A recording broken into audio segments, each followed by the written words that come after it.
کہ اگر آپ کو حجر اسود کا بوسہ نصیب ہو جائے تو آپ دونوں ہاتھ رکھ کے آواز کے بغیر حجر اسود کا ادب سے بوسہ لیں، اور اگر بوسہ نصیب نہیں ہوتا، رش زیادہ ہے، تو حجر اسود پہ ہاتھ رکھ کے ان ہاتھوں کو چوم لیں، اور اگر یہ بھی ممکن نہیں ہے تو حجر اسود پہ چھڑی لگا کے اس چھڑی کے سرے کو چوم لیں، اور اگر یہ بھی ممکن نہیں، رش زیادہ ہے، تو دور سے ہی اپنی تلیاں سیدھی کریں حجر اسود کی جانب، اور جب رخ سیدھا ہو جائے، ایک وہمی گمانی تصوراتی نسبت پیدا ہوئی، اب حجر اسود کو آپ کی تلیوں نے چھوا نہیں بلکہ اس کا رخ حجر اسود کی طرف ہوا، ان تلیوں میں اتنی برکت آ گئی، اب ان تلیوں کو چوم لیں، ان انگلیوں کو چوم لیں، اس لیے کہ ان کا رخ تو حجر اسود کی طرف ہوا تھا۔ تو جس پتھر پر میرے حضور کے ہونٹ لگے، جس پتھر پر میرے حضور کے لب لگے، اس پتھر کو چومنا بھی عبادت قرار پایا، اور پھر اگر تمہیں چومنے کا موقع نہیں ملتا، ہاتھ لگا کے ان ہاتھوں کو چوم لو۔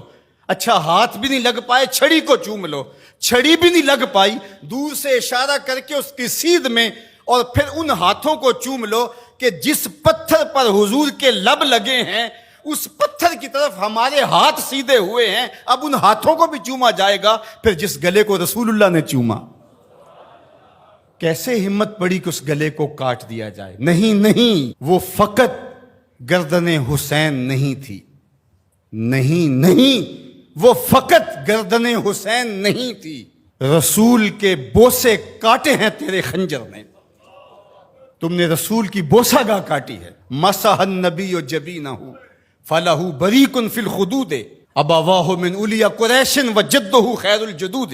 کہا کہ یہ پیشانی وہ ہے جس پیشانی کو رسول نے چوما ہے، اس گلے کو تو حضور نے چوما ہے، ان ہونٹوں کو تو حضور نے چوما ہے، اس زبان کو تو حضور نے چوما ہے۔ اللہ اکبر! یہ پورا بدن حضور کے کندھوں پہ کھیلتا رہا، ناز و نعم میں پلا ہوا حسین، آغوش پیمبر کا پالا ہوا حسین، فاطمہ کی گود میں کھیلنے والا حسین۔ اللہ اکبر!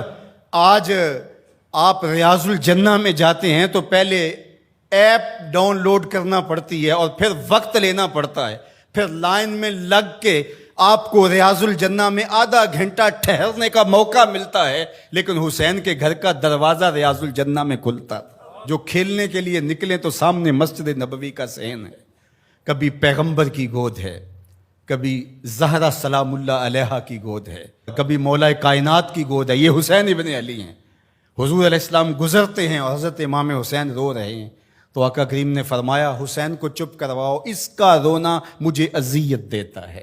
تو بتائیے کہ جب نیزوں پہ حسین ابن علی کو پرویا گیا تو گنبد خضرا میں حضور کی کیفیت کیا ہوگی؟ جن کے دم سے دین کا بھرم قائم تھا، جو چراغے اہل وفا ہیں، جو رسول اللہ صلی اللہ علیہ وآلہ وسلم کی شبیہ تھے، جو عکس جمال مصطفیٰ ہیں، جن کو دیکھ کے محمد عربی یاد آتے ہیں، جو حضور کی گود کے پالے ہوئے آغوش پیمبر کے پروردہ ہیں، جنہیں حضور اپنا لعاب عطا کرتے ہیں۔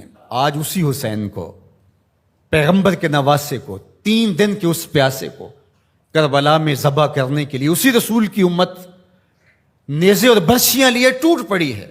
ایک نے نیزا ماریا وچ سینے، دوجے تیراں دا می برسان لگ پے، ول کعبے دے سجدہ کرنے والے ہتھی آپ ہی کعبے نو ٹان لگ پے۔ بے مروت بے وفا تیرا بھی کیا افسانہ ہے، جس نے اپنی ہی شمع کو گل کیا تو وہ پروانہ ہے۔ حسین تو دین ہے، آپ دین کو ڈھا رہے ہیں۔ دین است حسین، دین پناہ است حسین، حسین منی وانا من حسین، حسین مجھ سے ہے اور میں حسین سے ہوں۔ نبی نے جس حسین کو کہا کہ وہ مجھ سے ہیں، آج اسی حسین کو کربلا کے ریگزار میں ذبح کیا جا رہا ہے۔ ادھر سے تیر، ادھر سے تلواریں، ادھر سے نیزے، ادھر سے بالے، ادھر سے برچیاں، اور پیغمبر کا نواسا ان برچیوں والوں کے درمیان گھرا ہوا ہے۔ وہ کیا کسی نے کہا تھا، خاک پر وہ خون مشک بو بہنے لگا، ریت پر اسلام کے دل کا لہو بہنے لگا۔ اسلام کا دل تھے امام حسین رضی اللہ تعالیٰ عنہ، اس قلب دین کو، اس پناہ دین کو، شاہ سوار دوش مصطفیٰ کو، نواسہ رسول کو، پورے بطول کو، ابن علی کو، برادر حسن رضی اللہ تعالیٰ عنہ کو آج جس طرح بے دردی سے شہید کیا جا رہا ہے. اترجو امتن قتلت حسینہ شفاعت جدہ یوم الحسابی. وہ امت جس نے حسین کو قتل کیا وہ قیامت کے دن سے شفاعت مانگنے کیسے جائے گی؟ کیسے سوال شفاعت کا کرے گی جس نے ان کے نواسے کو شہید کر دیا؟